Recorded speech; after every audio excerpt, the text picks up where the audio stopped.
Hello and welcome to my bed. Yes, this is another episode of Mr. Ben Makes, and today I'm going to be doing a DC-15S carbine from Star Wars The Clone Wars.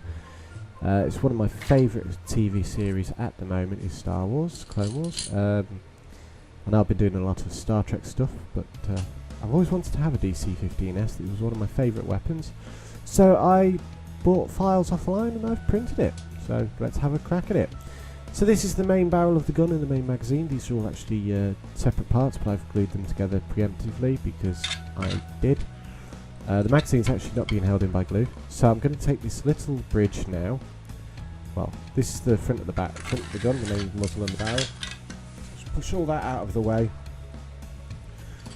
That's going to be the bridge between the two, the connectors. So I'm just getting some blue Gorilla Glue. And please remember to like and subscribe. Hit that bell notification button as well so you never miss an upload. So yeah, plenty of glue into the bottom there. In goes the bridge. And then same again, just lots of glue into the hole and around the edge as well, just so it all joins up nicely together.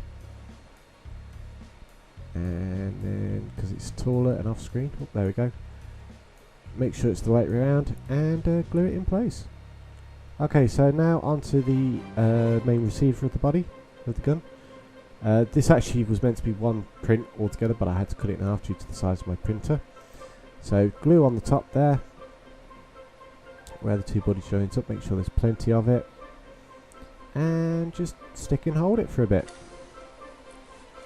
Well, that's that bit now done, and the main barrel's done as well, so they need to slot together in there. So again, get my trusty super glue and slodge lots and lots of it into the hole, and along the walls as well, just for added. There you go, just along the walls as well. The white doesn't really show up the glue very well, but there is definitely glue there, I can promise you that one.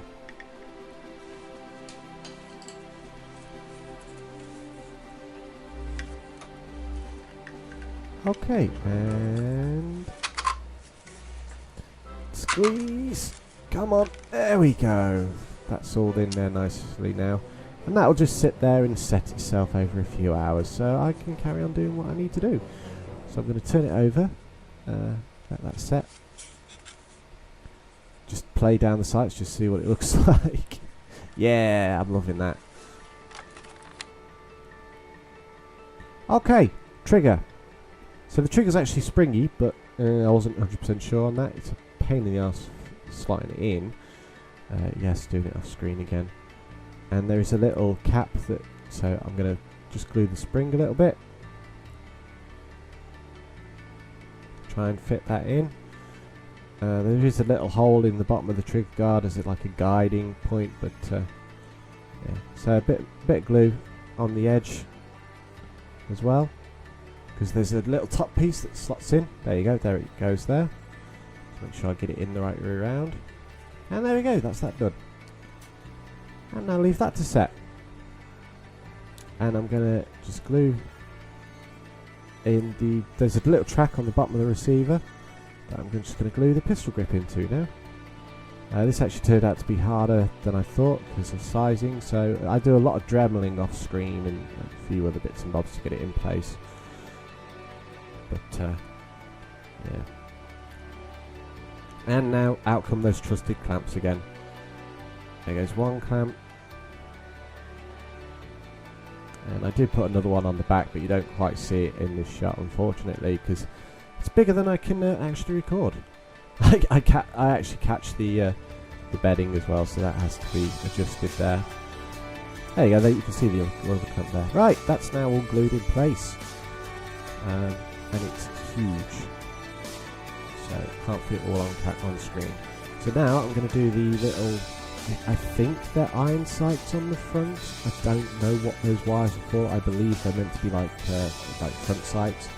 So I get a pair of clippers and I'm just cutting down and trying to get it in the holes. And yes, I am doing it off screen. I keep reminding myself. So yeah, bit of glue in the holes and around the holes as well.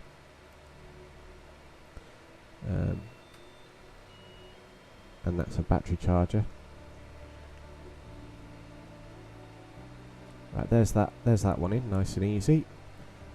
So now I try to do the same again to the other one, and this time I think I'm not going to cut it down, I'm just going to glue it in place and hold it there. So yep, there we go. And now I'll just hold that there for a bit. And a bit more. There we go. Right, stock. So this is the shoulder stock that is going to be permanently folded up because I do it wrong, but oh well. So that's now I've got to try and get it all lined up and everything looking nice, and I've got a swivel pin. It's meant to fit through the holes, but because for some reason prints don't always come out accurate, it doesn't go in the hole. And that's one. I have an idea. Right. Bit of sound and a bit slow this time. So there's the two parts I need. And a Dremel. Let's go! Right, I'm going to just speed this bit up now just so you don't have to watch me Dremel holes all day long. But, yep, still not good enough, so more Dremeling. I'm Dremeling for quite a while to get this done. Thankfully the Dremel actually just heats the plastic up and just pushes it out of the way instead of sanding it down, shall we say, at this max speed, so I can actually forge the hole bigger, which is nice. There we go, finally got it in. Took a lot of time, trust me. But the stock won't swivel because I don't know. So it's just going to be permanently stuck to the front. And yes, there is a hole on the other side because the file came with a second pin that's got to go in that hole as well. Fingers crossed. So just dump a load of glue into the hole.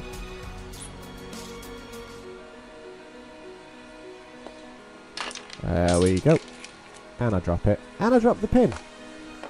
Where's that pin gone? One sec. Ah, there it is. And squeeze. Trying to push it in and knock everything over. Dropped it again.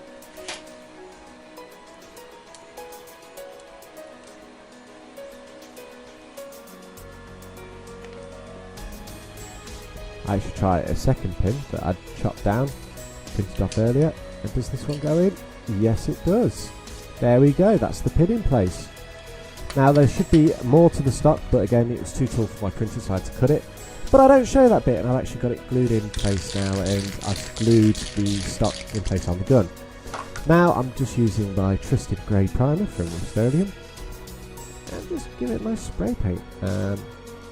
Nice easy strokes, trying not to hold it in place for too long on one point, and just giving the gun a nice coating all round. So just do that side. Remember, always wear masks when you are spray painting, people. Try and reduce how much you breathe in. And if you're going to spray paint with a camera, make sure the camera's not downwind. Because I have spray painted this camera a couple of times. There you go, that's giving it a nice good coating now. Just making sure still some spraying out. And once that is dry, I'll leave it for a few hours. Well, just give it another quick coating. This is the second one because the other one had actually ran out. So this is a brand new can now. That's why it looks cleaner. Yeah. Once that's dried, I just turn it over upside down and do the underside. Make sure I've gotten every single piece. Yeah, just nice quick sprays. Not holding it in one place for too long so it doesn't all bubble up and run. And now, yes, I know there's a bit of black already. Quick Colour Black from B&Q. You can also get this at Wix. But yeah, just, again, nice, easy spray all over the body. Make sure I'm coating every single last millimetre of it. So that every single part is a nice, flat black. And once that's dried, I turn it upside down again and give it another coating. This is actually really good stuff. I just have to use it the once, and it pretty much coats it straight away, especially with that primer. So, nice shiny flat black. Yes, that is the bin again. Oh well. Right, now I'm back indoors, and here it is done. I'm going to be doing this little grill on the side. Now sometimes I've seen it painted red in the grills. I'm going to be painting it blue, because of course it shoots a blue bolt. So, and yep, just making sure the size right. X13 Tamiya blue. So, and away we go. Nice easy strokes. I'm not too fussed if I go over the line a little bit here, because I'm going to be carrying on painting that panel afterwards in a different colour. So, painting in between lines, not necessarily needed at this point. Just get a bit more blue off the back of the brush. Wipe a bit off the excess off there. And yep, just touch it all up, make sure it's all blue. Nice little strokes, and that is done. Okay, I'm now going to be using a was it chrome silver? I think it was silver leaf. So titanium silver, that was the one. Titanium silver. Again, all my paints are Tamiya paints. So anyway, now on to just painting the panel. Oh, actually no, painting the swivel bolts, screws, nuts, whatever you want to call them first. Just giving a little bit of detailing to the main part of the gun, so that it stands out a little bit. So just doing the front swivel pin now as well. I don't do every pin, especially not the ones on the pistol grip, because that's going to be behind my hand, but I do one or two of them, especially this back pin as well. I like to think they're like a disassembly pin or something, so just to give it a little bit of something to stand out, shall we say. That's my hair.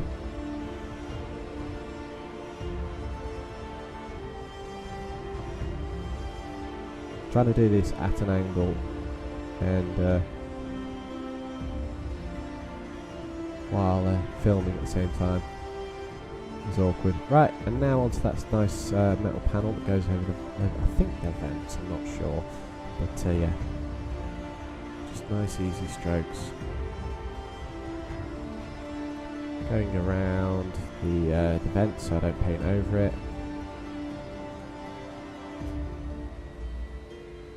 Taking my time. Yes, this is footage that's sped up, so it was even slower when I was actually doing it. So,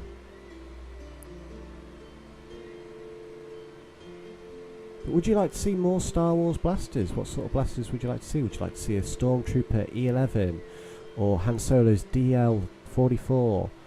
Please leave comments in the description, in the comment section down below. Not the description section, that would be interesting. But yes, definitely let me know if you'd love to see more Star Wars blasters or blasters from other franchises. That would be helpful, knowing what you guys would like to see. Right, now onto the other side of the stock pin.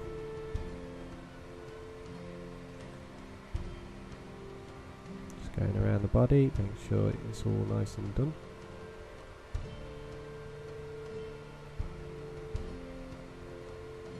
And now the front half of the swivel pin.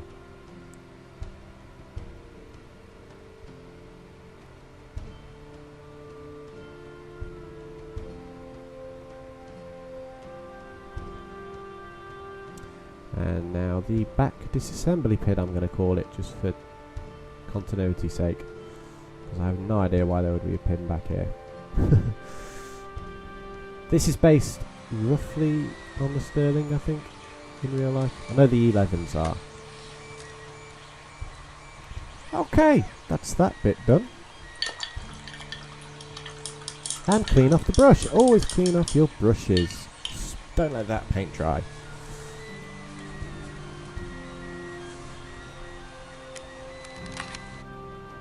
Happy thumb. Okay, now back to it. Now it's all nice and dry, I'm going to do a spot of weathering. Yes, these are Clone Trooper blasters. They were built pretty quickly for the Grand Army of the Republic, so of course the painting, it's seen a bit of use, so nice new toolbox to keep everything organised. And I'm going to pull out that lovely, there's a bit of gunmetal. I think I'm going to use chrome silver as well. Just to get, you know, it's been through the war, it's going to be a bit scratched up, the paint's not going to look lovely and new. So, I get a bit black as well, because there's some areas I need to touch up with the black. So, I think I'm going to do that first. Oh, I got myself a paintbrush. Ah, there we go. Where I'd not opened the stock up during spraying, it left some shadow. But just quickly do that up with a bit of flat black. And there we go. Leave that to seal up when it dries. And on the inside as well. And that's that done, pretty much. Okay, just clean off that brush. Seal up the paint, and onto the weathering. So I get gunmetal first.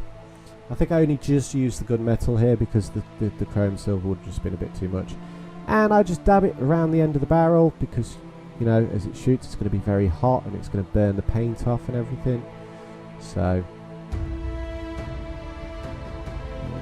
I make that the most heavily weathered part of the gun, the most action orientated end. And I just start going over it, randomly dabbling and stroking and everything, and nothing organised really. Bit of weathering around the heat shield and on the magazine. Trying not to put too much on, otherwise you see the brush strokes. But yes, this is 3 times sped up, not 2 like I normally do. Just a bit around the back as well. That pin and the pistol grip and the main body of the receiver, the stock as well. Trying to get a good amount on the edges. Doing it off screen again. Too high. And there we go, that is done. Thank you for watching this episode. Please leave a like, a comment, tell me what you think. See you next time.